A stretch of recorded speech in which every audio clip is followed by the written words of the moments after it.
2 cup পানি, 3 cup পানি, 2 cup দুধ, 3 কাপ পানি, 2 কাপ গুঁড়ো দুধ।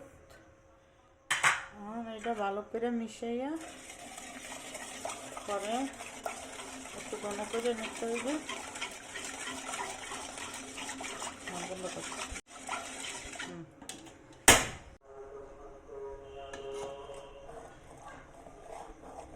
যে যেমন মিষ্টি খাইবেন তেমন করে তার পছন্দ মতন চিনিটা দিবেন। বেশি খাইলে একটু বেশি দিবেন, কম খাইলে কম পরিমাণ দিবেন। আমি আমার পছন্দ মতন চিনি নিয়ে নিছি। ক্যারামেল করার জন্য হালকা একটু চিনি দিয়ে নিলাম। ক্যারামেল বানানোর জন্য এতটুকু চিনি যথেষ্ট।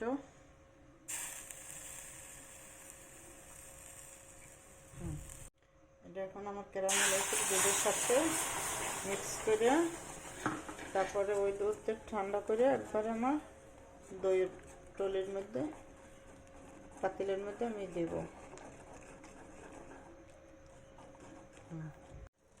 এখানে কিছু দই আমি সেকনিতে একটু পানিটা আলাদা করে নেব। তারপরে যে পাত্রে আমি দই বসাবো সে পাত্রেও আমি কিছু দই নিয়ে নেব। এখানে আমার দই থেকে অনেক পানি বেরোইছে। এই পানিটা আমি আলাদা করে দইটা আমি এখানে কিছু নিয়ে নিব। পাত্রে যে পাত্রে আমি দইটা বসাবো এখানে কিছু নিয়ে নেব আর এই দুধের সাথে আমি মিক্স করে দেব। আমি এই পাত্রে দুধটা ঢেলে নেব। তারপরে সকালে আমি দেখব দইটা হয়েছে কিনা।